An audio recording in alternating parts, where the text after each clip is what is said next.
সকালের আকাশটা হঠাৎ করেই যেন রাগে কোনো শিল্পীর ক্যানভাস হয়ে উঠল।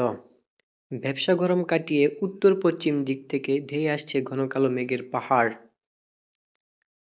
প্রকৃতিতে নেমে এসেছে এক নিদারুণ নিস্তব্ধতা, যা কালবৈশাখীর অমোঘ সংকেত।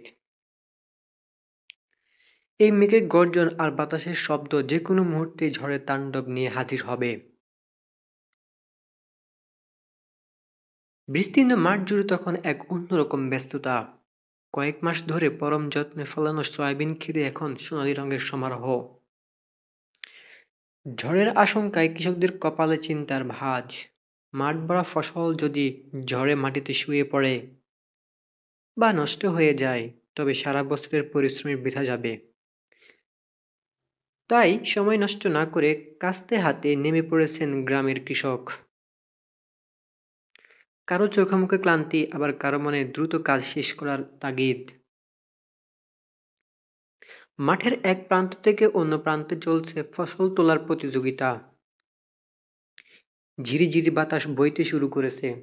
কৃষক রহমত মিয়া চিৎকার করে বললেন, ওরে আয়, ঝড়ের আগে সয়াবিনটুকু অন্তত ঢেকে নিতে হবে। সয়াবিনের বোঝা কাঁধে ছোট ছোট ছেলেমেয়েরা ছুটোছুটি করছে, আর বড়দের হাঁক ডাকে মাঠ যেন এক যুদ্ধক্ষেত্রে পরিণত হয়েছে।